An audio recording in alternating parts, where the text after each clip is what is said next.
Assalamualaikum warahmatullahi wabarakatuh.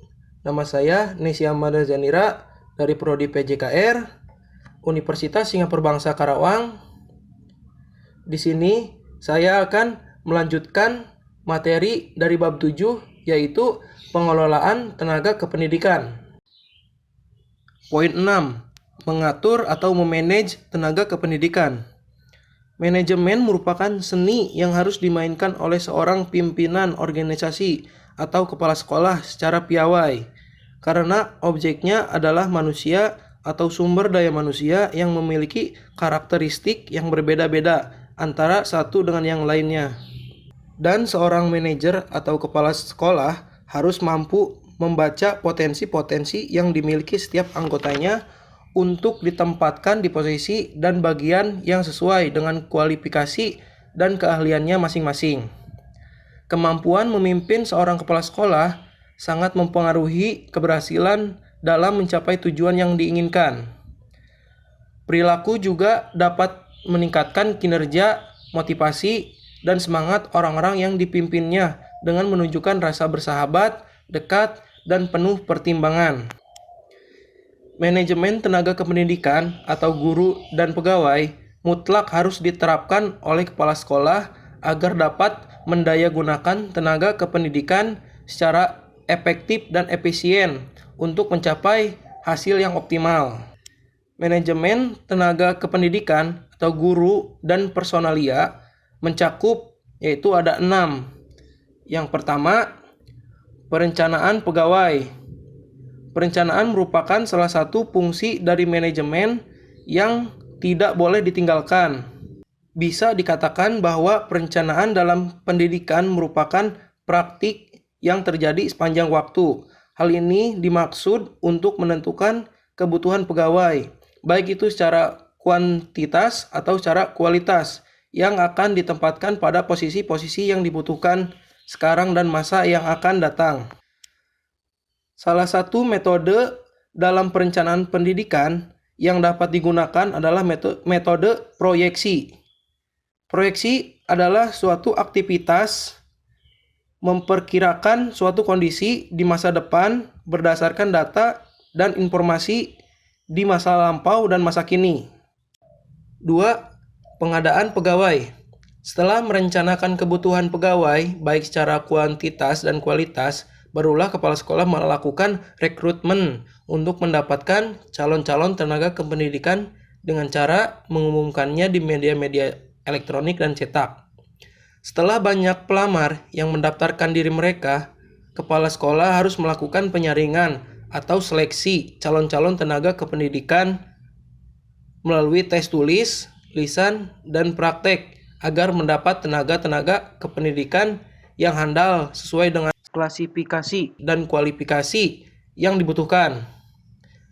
Jika hal ini dilakukan sembarangan atau dalam kata lain terkesan sembarangan, maka bisa jadi dalam melaksanakan tugas dan kewajibannya di sekolah tidak akan maksimal, yang pada akhirnya akan berdampak kepada ketercapaian tujuan sekolah. 3. Pembinaan dan pengembangan pegawai.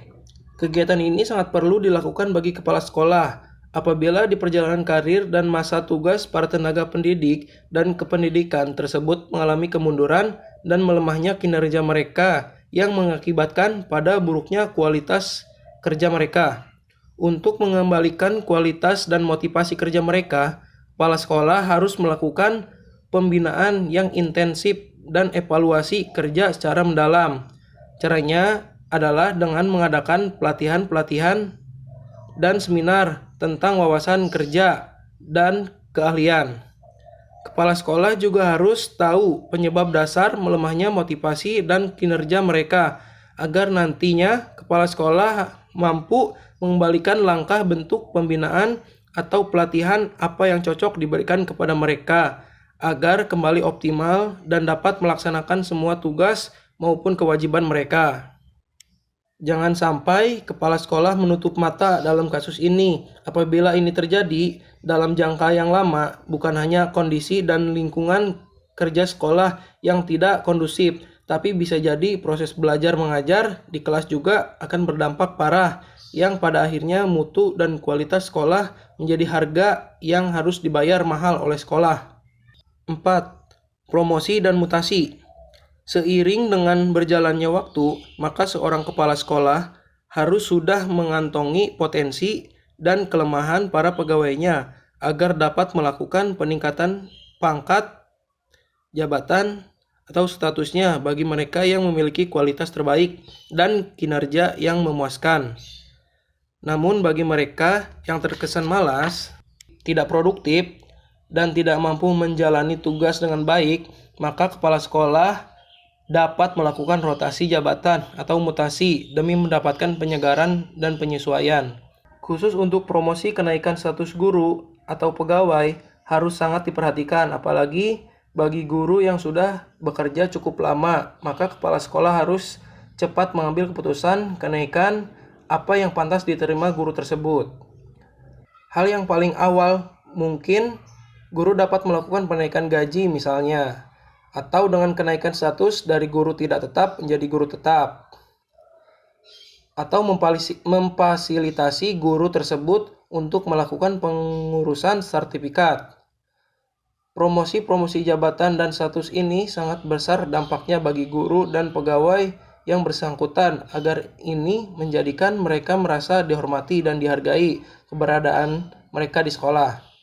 Apabila mereka merasa dihargai dan dihormati, maka guru dan pegawai tersebut akan mampu mengeluarkan segenap usaha dan upayanya dalam memajukan dan menyukseskan sekolah dalam proses belajar mengajar dan mencapai tujuan yang diinginkan sekolah. 5. Pemberhentian pegawai.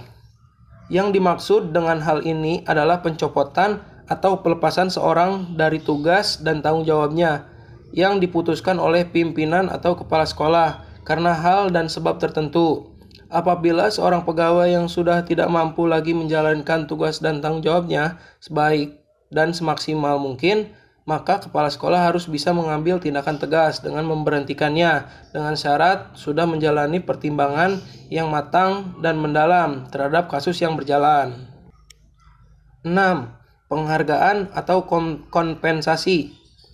Yang dimaksud dengan kompensasi adalah balas jasa yang diberikan organisasi kepada pegawai yang dapat dinilai dengan uang dan mempunyai kecenderungan diberikannya secara tetap. Bentuk kompensasi tersebut dapat berupa gaji, tunjangan, dan fasilitas hidup. Karena untuk meningkatkan kinerja dan kualitas kerja para guru dan tenaga pendidikan, seorang kepala sekolah harus mampu menentukan hal tersebut dengan bijak. Tentu pemberian kompensasi atau reward ini harus disesuaikan dengan hasil dan kualitas yang sudah dicapai oleh setiap guru atau pegawai. Poin 7. Pentingnya manajemen tenaga kependidikan. Mengapa manajemen tenaga pendidik dan kependidikan diperlukan? Karena sesungguhnya setiap manusia tidak akan pernah lepas dari sebuah organisasi, baik organisasi dalam skala besar atau dalam skala kecil. Manusia sebagai makhluk sosial yang tidak dapat hidup sendiri tanpa kehadiran orang lain. Begitu juga kehidupan lembaga pendidikan yang tidak akan berjalan apabila hanya dikelola oleh satu atau dua orang saja, maka mustahil akan mampu meraih hasil maksimal dan mencapai tujuan. Untuk mengelola sumber daya pendidikan yang terlibat di dalamnya, dibutuhkan pemimpin atau manajer atau kepsek yang bertanggung jawab untuk membantu mewujudkan hasil dan ketercapaian tujuan. Keberadaan kepala sekolah di dalam lembaga pendidikan sangat penting karena ia adalah penentu dari kebijakan yang diambil dan pengendali jalannya kegiatan pendidikan. Selain faktor manusia sebagai penggerak yang dapat mengatur sumber daya manusia, ada faktor lain yang menjadi penentu yaitu sistem dan manajemen. Tanpa ada manajemen, sebuah lembaga pendidikan hanyalah sebuah perkumpulan murid, guru, dan tenaga pendidikan yang tidak menghasilkan apa-apa karena tidak melakukan apa-apa, mudah mati bahkan ditinggalkan. dalam perkembangan organisasi dari waktu ke waktu di berbagai negara, kemunculan kesepakatan bahwa sumber daya manusia merupakan aspek yang sangat penting karena kontribusi sumber daya manusia dinilai sangat signifikan dalam pencapaian tujuan organisasi. Secara nyata, mereka adalah para tenaga kependidikan yang memiliki peran sangat penting dalam mewujudkan tujuan organisasi pendidikan, pada gilirannya memberikan kontribusi yang signifikan terhadap tujuan pendidikan nasional. Pengelolaan tenaga kependidikan merupakan langkah penting dalam mewujudkan sistem pendidikan nasional yang efektif dan efisien. Tenaga-tenaga yang handal dalam dunia pendidikan hanya akan diperoleh jika sistem pendidikan telah memiliki mekanisme yang ideal untuk melakukan perekrutan, seleksi, penempatan, pembinaan, evaluasi, dan pemberhentian yang tepat. Dengan kata lain, sistem pendidikan nasional memerlukan mekanisme pengelolaan tenaga kependidikan nasional yang searah dengan pencapaian tujuan pendidikan nasional. Poin 8. Pengertian, tujuan, dan tantangan pengelolaan tenaga kependidikan. Pengelolaan tenaga kependidikan berbeda dengan pengelolaan tenaga kerja dalam organisasi bisnis atau perusahaan dan instansi pemerintah lainnya. Dalam dunia pendidikan, pengelolaan atas tenaga kerja ini berorientasi pada pembangunan pendidikan, di mana bidang garapan dan keluarnya jelas berbeda dengan bidang garapan dan keluaran perusahaan dan pemerintah dan organisasi lainnya. Untuk itu, pengertian pengelolaan tenaga kependidikan haruslah merupakan rangkaian aktivitas yang integral bersangkut paut dengan masalah perencanaan, perekrutan, penempatan, pembinaan atau pengembangan, penilaian, dan pemberhentian tenaga kependidikan dalam suatu sistem kerjasama untuk mencapai tujuan pendidikan dan perwujudan fungsi sekolah yang sebenarnya. Tujuan dari pengelolaan tenaga pendidikan itu adalah agar mereka memiliki kemampuan motivasi kreatif untuk, yaitu 1. Mewujudkan sistem sekolah yang mampu mengatasi kelemahan-kelemahan sendiri. 2. Secara kesinambungan menyesuaikan program pendidikan sekolah terhadap kebutuhan kehidupan belajar peserta didik dan terhadap persaingan kehidupan di masyarakat secara sehat dan dinamis. 3. Menyediakan bentuk kepemimpinan atau khususnya mempersiapkan kader pimpinan pendidikan yang benar-benar handal dan dapat diteladani, yang mampu mewujudkan human organization yang pengertiannya lebih dari human relationship pada setiap jenjang manajemen organisasi pendidikan nasional pada setiap jenjang pendidikan sekolah itu sendiri. 4. Bentuk kepemimpinan yang menjamin munculnya peningkatan produktivitas pendidikan sebagai paduan fungsi keefektifan, efisien, dan ekuitas atau keadilan. Melakukan pengelolaan tenaga pendidikan yang rasional dan profesional. 5. Bentuk kepemimpinan yang menjamin kelangsungan usaha-usaha ke arah terwujudnya keseimbangan kehidupan organisasi melalui usaha-usaha menyerasikan tujuan-tujuan individu dengan tujuan-tujuan sistem sekolah atau organisasi pendidikan. 6. Mewujudkan kondisi dan iklim kerjasama sistem sekolah atau organisasi pendidikan yang mendukung secara maksimal pertumbuhan profesional dan kecakapan teknis setiap tenaga pendidikan. Poin 9. Jenis-jenis tenaga kependidikan. Umumnya masyarakat melihat bahwa pengelolaan tenaga kependidikan yang merupakan salah satu tugas dan tanggung jawab administrasi pendidikan tidak lagi terfokus pada penanganan masalah guru sebagai staf mengajar semata-mata. Dilihat dari jabatannya, tenaga kependidikan ini dapat kita bedakan menjadi 3 jenis, yaitu tenaga struktural, tenaga fungsional, dan tenaga teknis penyelenggara pendidikan. Menurut perundang-undangan yang berlaku di Indonesia, khususnya bab 1 pasal 7 UU SP menyebutkan bahwa tenaga kependidikan itu adalah anggota masyarakat yang mengabdi diri dalam penyelenggaraan pendidikan. Pasal 27 ayat 1. Selanjutnya menjelaskan bahwa tugas-tugas tenaga kependidikan itu adalah menyelenggarakan kegiatan mengajar, melatih, mengembangkan, dan mengelola atau memberikan pelayanan teknis bidang pendidikan. Pasal 27 ayat 2 menyebutkan bahwa yang disebut tenaga kependidikan meliputi tenaga pendidik, pengelola satuan pendidikan, penilik, pengawas, peneliti dan pengembang di bidang pendidikan, pustakawan, laboran, dan teknis sumber belajar. Khususnya yang disebut tenaga pendidik, pasal 1 ayat 8 menjelaskan bahwa pendidikan itu adalah anggota masyarakat yang bertugas membimbing, mengajar, dan atau melatih peserta didik. Menurut pasal ini, dapat dipahami bahwa tenaga kependidikan yang termasuk dalam kategori pendidikan adalah 1.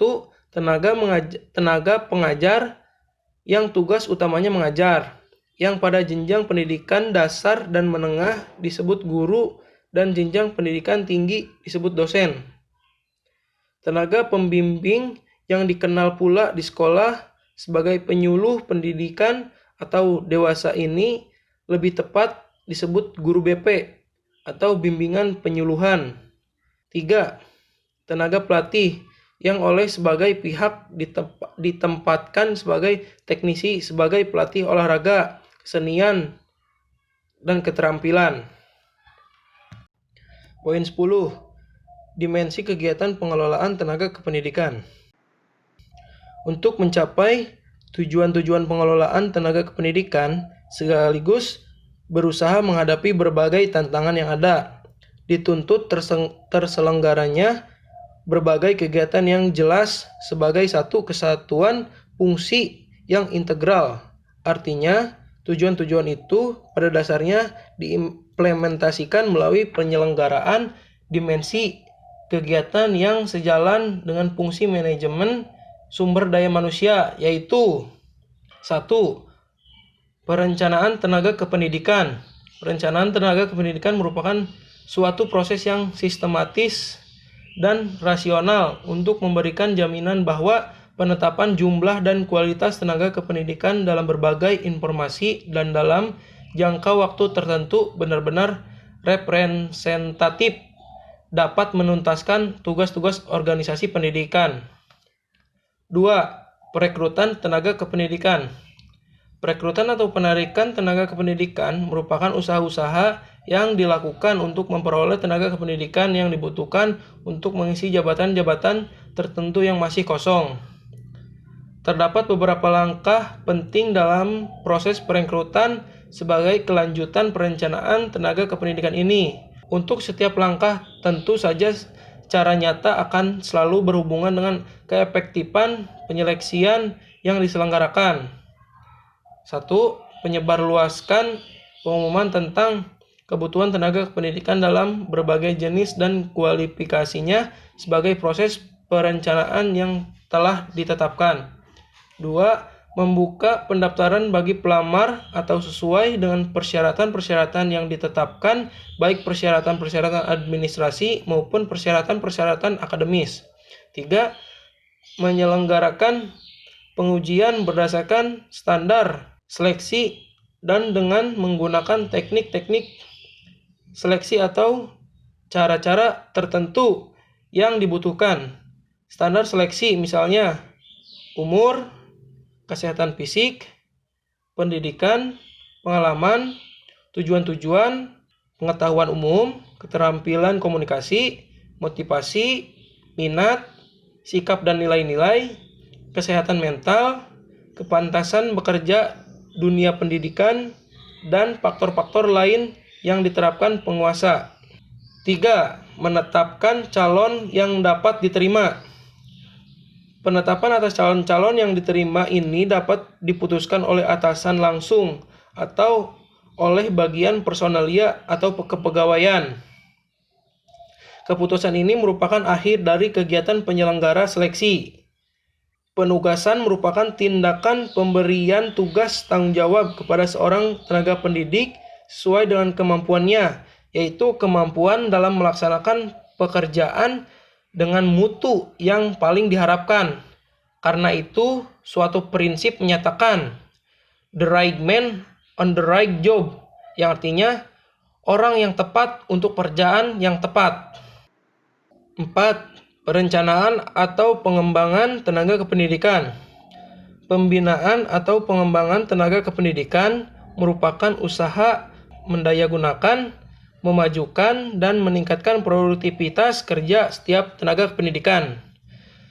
Tujuan dari kegiatan pembinaan ini adalah tumbuhnya kemampuan setiap tenaga kependidikan yang meliputi tenaga keilmuannya, kewawasan berpikirnya, sikap terhadap pekerjaannya, dan keterampilan dalam pelaksanaan tugasnya sehari-hari sehingga produktivitas kerja dapat ditingkatkan.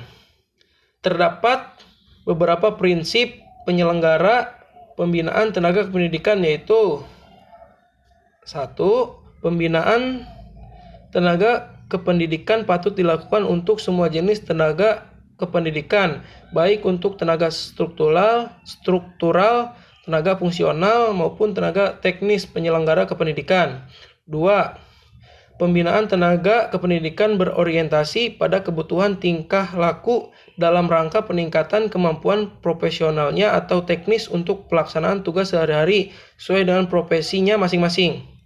3. Pembinaan tenaga kependidikan dilaksanakan untuk mendorong meningkatnya kontribusi setiap individu terhadap organisasi pendidikan atau sistem sekolah, dan menyediakan bentuk-bentuk penghargaan, kesejahteraan, dan insentif sebagai imbalan guna menjamin terpenuhnya secara optimal kebutuhan sosial ekonomis maupun kebutuhan sosial psikologisnya. 4. Pembinaan tenaga kependidikan diarahkan untuk mendidik dan melatih seseorang sebelum maupun sesudah menduduki jabatan atau posisi, baik karena kebutuhan-kebutuhan yang berorientasi terhadap lowongan jabatan atau posisi di masa yang akan datang. 5. Pembinaan tenaga kependidikan sebenarnya dirancang untuk memenuhi tuntutan pertumbuhan dalam jabatan, pengembangan profesi, pemecahan masalah, kegiatan-kegiatan remedial, pemeliharaan motivasi kerja, dan ketahanan organisasi kependidikan. Dalam upaya pengembangan tenaga kependidikan ini, peran dan komitmen pimpinan sangat diperlukan. Dengan demikian, kebutuhan pengembangan staf senantiasa menjadi agenda penting yang dapat menjalankan secara kooperatif antara pimpinan dengan pihak yang dipimpin. 5. Penilaian tenaga kependidikan. Penilaian tenaga kependidikan merupakan usaha yang dilakukan untuk mengetahui seberapa performa kependidikan sebenarnya, bukan dimaksudkan untuk kenaikan dalam jabatan atau promosi, perpindahan jabatan atau mutasi, bahkan turun jabatan atau demosi, melainkan juga berguna untuk perbaikan prestasi kerja, penyesuaian gaji atau tunjangan atau insentif, penyelenggaraan pendidikan dan latihan, pengembangan karir, pekerjaan perancang bangunan, pengembangan dan perolehan kesempatan kerja secara adil dan dalam rangka menghadapi tantangan-tantangan eksternal keorganisasian. 6. Kompensasi bagi tenaga kependidikan. Kompensasi merujuk pada semua bentuk upah atau imbalan yang berlaku bagi suatu pekerjaan. Secara umum, kompensasi ini merupakan dua komponen, yaitu 1. Kompensasi langsung berupa upah, gaji, insentif, komisi, dan bonus. 2. Kompensasi tidak langsung, misalnya berupa asuransi kesehatan, fasilitas untuk rekreasi, dan sebagainya. 7. Pemberhentian tenaga kependidikan. Pemberhentian tenaga kependidikan merupakan proses membuat seseorang tenaga pendidikan tidak dapat lagi melaksanakan tugas, pekerjaan, atau fungsi jabatannya, baik untuk sementara waktu maupun untuk selama-lamanya. Proses pemberhentian ini sebenarnya terkait erat dengan penghargaan terhadap eksistensi tenaga kependidikan dalam ikut mendukung tercapainya tujuan pendidikan. Dengan kata lain, organisasi memerhatikan aspek ketika individu sudah tidak dapat bekerja lagi karena berbagai alasan. Setelah pemberhentian dapat diikuti dengan pemberian pesangon atau uang pensiun sesuai ketentuan atau perjanjian yang berlaku.